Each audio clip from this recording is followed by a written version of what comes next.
കോവളത്തെ KTDC സമുദ്രയിലാണുള്ളതും.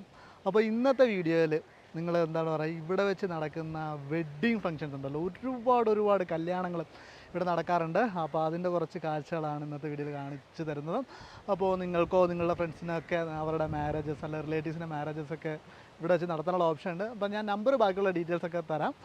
അപ്പോൾ നമുക്ക് കാഴ്ചകളാണ്. ഇത് കിട്ടും ലൊക്കേഷനാണ് കേട്ടോ, കിഡ് ലൊക്കേഷനാണ്. വെഡ്ഡിങ്ങിനൊക്കെ എന്താ പറയുക, ഇത്രയും റൊമാൻറ്റിക് ആയിട്ടുള്ള ഇത്രയും ബ്യൂട്ടിഫുൾ ആയിട്ടൊരു പ്ലേസ് എനിക്ക് തോന്നുന്നില്ല, കേരളത്തിൽ റെയർ ആയിരിക്കും എന്നാണ് എനിക്ക് തോന്നുന്നത്. കാരണം കടലിനോട് ഇത്രയും അടുത്ത് ഇത്രയും ചേർന്ന് ഒരു എന്താണ് പറയുക ഒരു കല്യാണ മണ്ഡപം, പിന്നെന്താണ് പുൽത്തകിടിയിൽ ഫങ്ഷനുള്ള ചെയറുകൾ, ബാക്കിയുള്ള ഫങ്ഷൻസ്, ഡിന്നറ്, അടിപൊളി പ്രോപ്പർട്ടിയാണ്. എന്താണ് പറയുക, റൊമാൻറ്റിക് ആൻഡ് ബ്യൂട്ടിഫുൾ.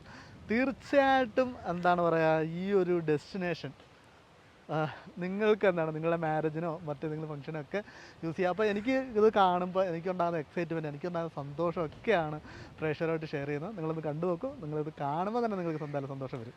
ഈ ഒരു വെന്യൂ നമ്മൾ യൂസ് ചെയ്യുന്നത് മാക്സിമം വെഡ്ഡിങ്സ് ഇവിടെ നടക്കാറുണ്ട്. ആസ് യു കെൻ സി ഇപ്പോൾ ഒരു വെഡ്ഡിങ് സെറ്റപ്പ് തന്നെ നടന്നുകൊണ്ടിരിക്കുകയാണ്. ഇപ്പോൾ ഈവനിങ് ആണ് അതിൻ്റെ മേജർ സെറിമണീസ് എല്ലാം വരുന്നത്. ഇവിടെ നമുക്ക് കൂടുതൽ വരുന്നത് വെഡ്ഡിങ് റിസപ്ഷൻസ് ആണ്. പിന്നെ ഹൽദി, അതുപോലെ പ്രീ വെഡ്ഡിങ് ഇവൻറ്റ്സ്, സംഗീത്, അങ്ങനെ എല്ലാം നടത്താറുണ്ട്. അപ്പോൾ ഇതൊരു പോപ്പുലർ ഡെസ്റ്റിനേഷൻ വെഡ്ഡിങ് വെന്യൂ എന്ന് തന്നെ പറയാം. ഈ ഒരു ആംബിയൻസ് എനിക്ക് തോന്നുന്നു വേറെ എങ്ങും ഇല്ല. Last December we had almost back to back events, almost 25 to 28 functions we did in this place.